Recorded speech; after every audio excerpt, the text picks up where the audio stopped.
മലയാള കവിതയിലെ അടുത്ത കാലത്ത് സംഭവിച്ച 21ാം നൂറ്റാണ്ടിൽ സംഭവിച്ച പ്രധാനപ്പെട്ട 2-3 മാറ്റങ്ങൾ, ഈ എക്സ്പാൻഷൻ ചരിത്രത്തിൽ സംഭവിച്ച 2-3 മാറ്റങ്ങൾ.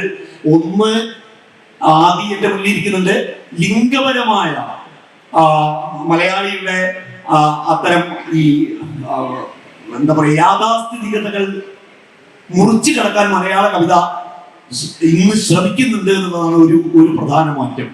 ലിംഗപരമായ യാഥാസ്ഥിതിക ബോധങ്ങൾ മുറിച്ചു കടക്കുകയും പുതിയൊരു ലിംഗബോധത്തിലേക്ക് കേരളീയ സമൂഹത്തെ കൊണ്ടുപോവുകയും ചെയ്യാൻ പോകുന്ന എഴുത്തുകാരെ ഉണ്ടായി. അത് മുമ്പില്ലാത്തതാണ്.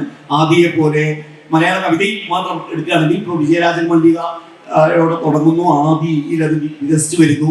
പിന്നീട് NU സജീവ് എന്നൊരു കവിയുണ്ട്, സുജാത വിഷ്ണു മോഹൻ എന്നൊരു കവിയുണ്ട്. ഏറ്റവും അവസാനമായിട്ട് ഞാൻ വായിച്ചത് അമിത് എന്നൊരു കവിയുണ്ട്. അമിത് അതിമനോഹരമായിട്ടുള്ള കവിതയാണ്. ഇങ്ങനെ ഇങ്ങോട്ട് വരുന്തോറും അമിത്തിന്റെ കവിതകളുണ്ട്.